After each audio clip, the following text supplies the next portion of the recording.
ღმერთს რო უყვარვართ, ეს თეორიულად მაინც ხო ვიცით. გავიაზროთ ჩვენი ცხოვრება. რამდენი რამეა ჩვენ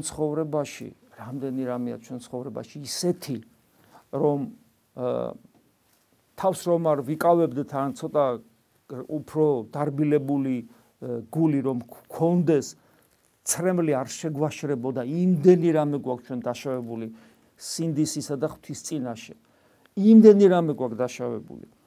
იმდენი რამე გვაქვს დაშავებული უპატიებელი ჩვენ ცხოვრებაში, რომლის პატიება სულთა იურიდიულად რომ მიუდგეთ ადამიანს, როგორც ღვთის ხალხსა და მსგავს არსებას, რომლის პატიებაც არ შეიძლება და რამდენი რამე გვაპატია ჩვენ ღმერთმა და როგორ გვპატიებს, რას ნიშნავს გვაპატია?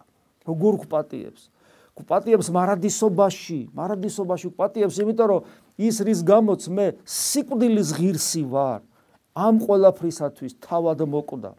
ის ყველაფერი რაც მე დამიშავებია ღვთისაგან დადგინებული სულიერ ზნეობრივი კანონის წინაშე და ვიმსახურებდი სასჯელს და სიკვდილს და მათ შორის მარადილსაც, ყველაფერი თვითონ იტვირთა. აი ჩემი პირადი მე რას დამიშავებია, მე ხო ვიცი ყველაფერი ამის გამო მას ჩემს გამო ჯვარზე ტკიოდა.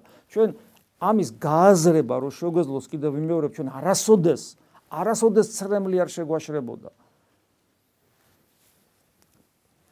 მას დიახაც უყვარვართ და იგი მას ვებრალებით. ოღონ თუ ჩვენ გვექნება სწორი ხედვა, ყველა პრობლემისაგან გაგვანთავისუფლებს და ჩვენზე არსებული პრობლემები თუნდაც სამქვეყნიური იმის ბრალია, რომ ჩვენ ამ კეთროვანებით არ შეგვიძლია მას უთხრათ, რომ იცი რა, შე როგორც გინდა, აი ამის თქმა არ შეგვიძლია, ჩვენს უგვინდა მე როგორც მინდა ესე.